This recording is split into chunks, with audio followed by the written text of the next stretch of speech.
Good noon to all of you. Myself, Dr. Sachin Thite, and today we are going to study the the lesson of class BSc second semester third, and the paper number 6, and the title of paper is Embryology of Angiosperms. And in that paper we are selecting the second unit for the discussion. The name of unit is Microsporogenesis and Development of Male Gametophyte.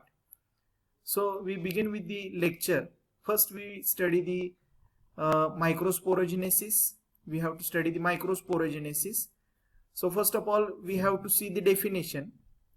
The definition is each microspore mother cell, that is MMC, divides meiotically to form the tetrad of haploid microspore called as pollen grains. So this is called the microsporogenesis. Microspore means the pollen grain. Pollen grain is a synonym for the microspore, and genesis means the development. Okay. So the microspore mother cell undergoes the meiosis and there is a formation of tetrad, which is a haploid microspore. So the entire process is called as the microsporogenesis. In the diagram you can see the pollen mother cell, which is diploid one, and after the serial meiotic division it converted into the haploid microspore structure. Okay, so this is below the definition you can see the diagrammatic structure, how the microsporogenesis is going on. Okay, so this is the entire process of microsporogenesis. At last the microspore is formed. Okay, so the next point is the structure of microspore. So before study the male gametophyte, we have to know the structure of microspore. So following are the characteristics of the microspore. The typical pollen grain or microspore is a non-motile haploid unicellular body with single nucleus. Okay, so this is one of the characteristic of microspore. It is a non-motile and haploid and unicellular structure. Okay, and it is surrounded by two layers or walls called as sporoderm. Okay, derma means the layer. Okay, spore and derma means layer. So the spore consists of two layers. The outer layer of the pollen grain is called as the exine, and which is made up of a chemical which is called as sporopollenin. Okay, so the exine is made up of sporopollenin. It is a non-biodegradable material, and any other chemical is not directly interact with the sporopollenin, and because of that the exine cannot be degraded. Okay, so this exine, it is sculptured or smooth. So this character is varied. If you take many different plant species and if you take their pollen grains on the glass slide, you may find the variation in the exine structure. Some plants contains the smooth exines and some having the sculptured pattern. You can take the example of Hibiscus rosagianensis. In that the exine is spiny exine.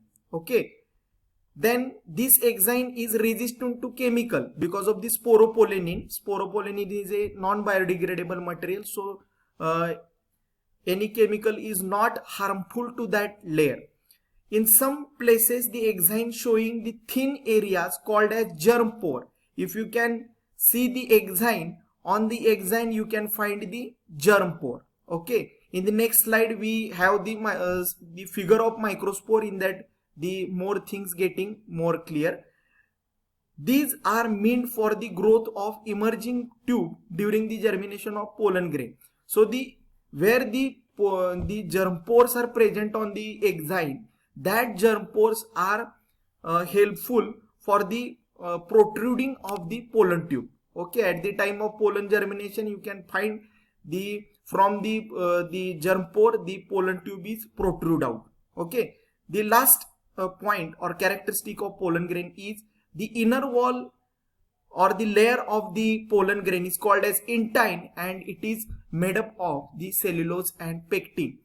So here you can see the structure of microspore. The each characteristic we are revising here.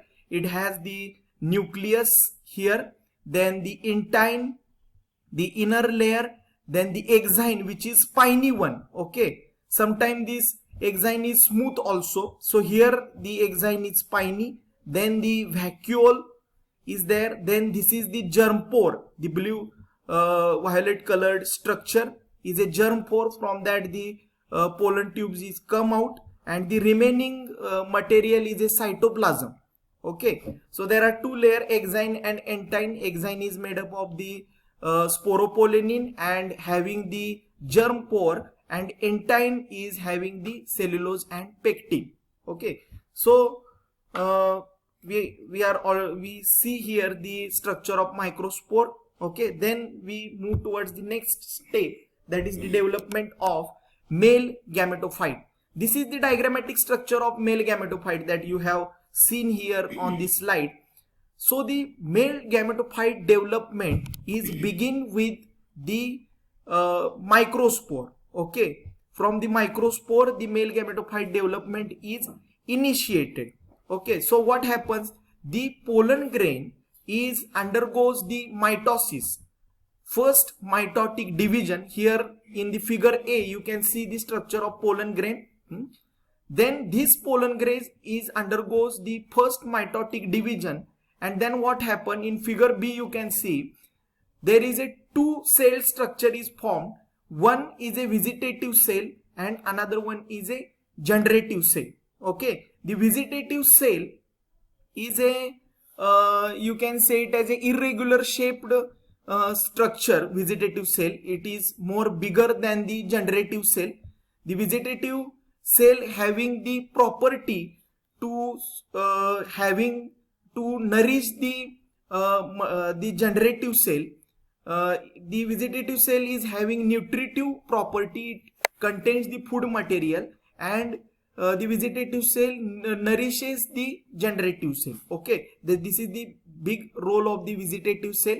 Then these what happened into the next figure, the generative cell, okay, undergoes the second mitotic division. Okay, the generative cell undergoes the second mitotic division, and from that there is a formation of two male gametes. Okay, from the generative cell there is a swelling. You can see in the D figure, the generative cell undergoes the mitotic division, second mitotic division, and there is a formation of two male gametes. Okay, vegetative nucleus is degenerated after some time, and these male gametes are either formed in the cytoplasm or sometime these two male gametes are formed into the pollen tube. Okay, here in the last figure, in the F figure, you can see the structure of male gametophyte.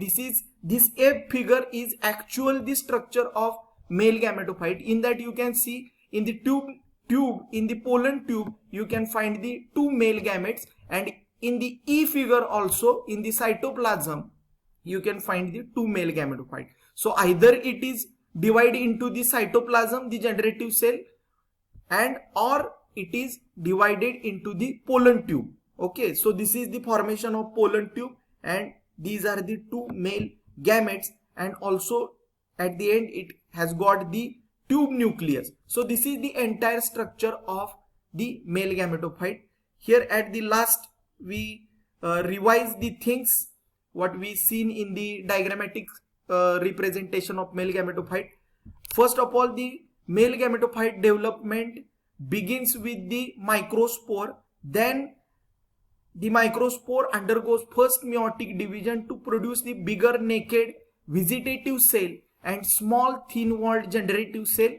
Then the vegetative cell rich in the food and having irregular shaped nucleus. The generative cell float into the cytoplasm of the vegetative cell.